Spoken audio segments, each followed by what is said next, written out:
अस्सलाम वालेकुम। Discover Korea के साथ आपकी खिदमत में हाज़िर है। आज हमारी क्लास थर्ड है और हमारा आज का टॉपिक है बेसिक कॉन्सोनेंट्स। मैं आपको प्रीवियस क्लास में बता चुका हूँ कि जो बेसिक कॉन्सोनेंट्स हैं उनकी तादाद 9 होती है। अच्छा, बेसिक कॉन्सोनेंट्स मतलब बुनियादी कॉन्सोनेंट्स।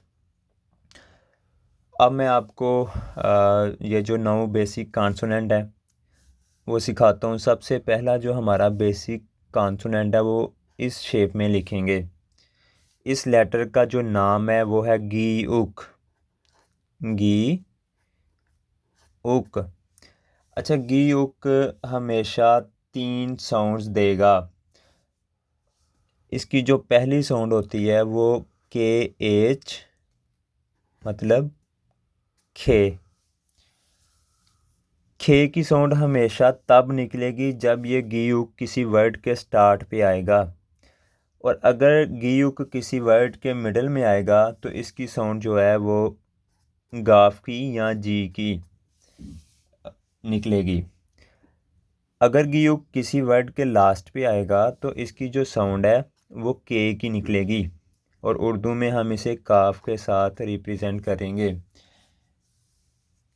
गियुक जब किसी वर्ड के स्टार्ट पे आएगा तो खे की आवाज़, मिडल में आएगा तो गाफ की आवाज़, और लास्ट पे आएगा तो के की या काफ की आवाज़।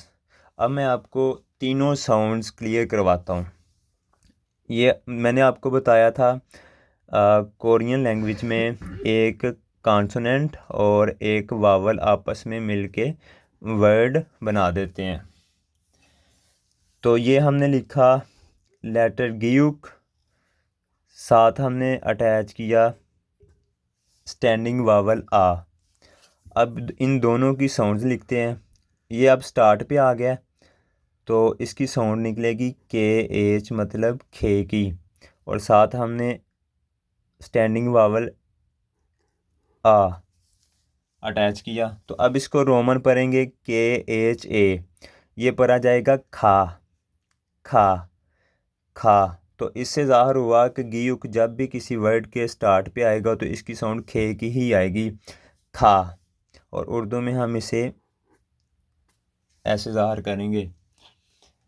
अच्छा, खा मैंने आपको बताया है कि एक कॉन्सोनेंट और एक वावल आपस में मिलके वर्ड बना देते हैं। तो खा एक प्रॉपर वर्ड है जिसका मतलब होता है जाना।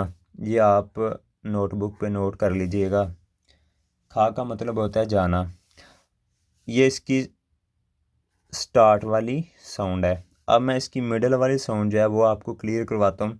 ये हमने सेम खा लिखा और साथ ये आगे अटैच किया। ये एक ही वर्ड है। अब इसकी साउंड मैं आपको बता चुका हूँ, इस पेयर की साउंड मैं आपको बता चुका हूँ, खा। अच्छा, कोरियन लैंग्वेज में जो वर्ड होता है वो पेयर शेप में होता है। तो खा जो नेक्स्ट पेयर है उसमें लास्ट वाला जो लेटर है वो ऊ है। ये लास्ट वाला लेटर है। इससे पहले गियुक आया है, तो मैंने आपको बताया है कि गियुक की जो सेकंड साउंड है वो जी की या गाफ की होती है। तो अब इसको खा लिखा, इसकी साउंड जो है ना अब इसके खा के आगे लिखेंगे जी की, और ये एंड वाला जो अंडरनीथ वावल है डबल ओ, इसकी साउंड अटैच की। तो अब ये क्या बन जाएगा, खागू खागू खागू खागू। अब इसकी लास्ट वाली जो साउंड है वो क्लियर करते हैं। लास्ट वाली खा लिखा, फिर आगे ये लिख दिया। अब ये पहला जो पेयर है इसकी साउंड के एच ए है, खा है, आगे डबल जी जी डबल ओ, खागू। अब ये वाला गीयू कब लास्ट पे आ रहा है, तो जब ये लास्ट पे आएगा तो इसकी साउंड के की निकलेगी। तो इधर हमने अटैच किया के। अब ये बन गया खागुक खागुक खागुक। अच्छा, जो खागू खागू होता है उसका मतलब होता है फर्नीचर फर्नीचर। और जो खागुक होता है कौमी तराना कौमी तराना। उम्मीद है जो गियुक की तीनों साउंड्स हैं वो आपको क्लियर हो गई होंगी। इसके बाद चलते हैं, जो हमारा नेक्स्ट बेसिक कॉन्सोनेंट है वो है नियॉन।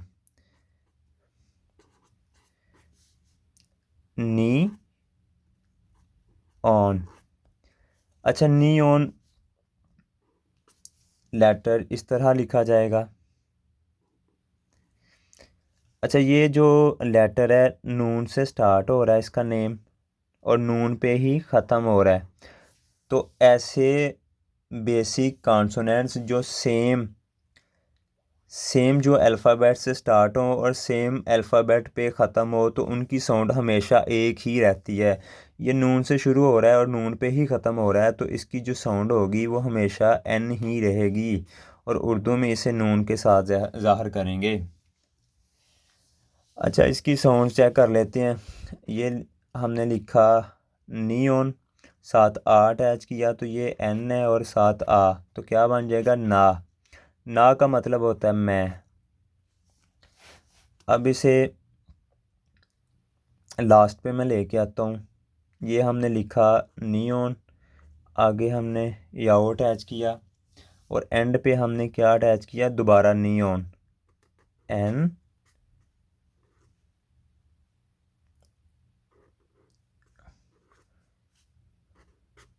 ये तीनों की साउंड हमने लिखी। अब ये वर्ड क्या बन जाएगा, नेओन। नेओन, नेओन। अच्छा, नेओन कहते हैं साल को। ना, नियॉन जिधर भी आएगा उसकी साउंड चेंज नहीं होगी, हमेशा एक ही साउंड रहेगी। ये ना जिधर भी आएगा इसकी साउंड एन ही रहेगी। ये सिंपल है। इसके बाद हम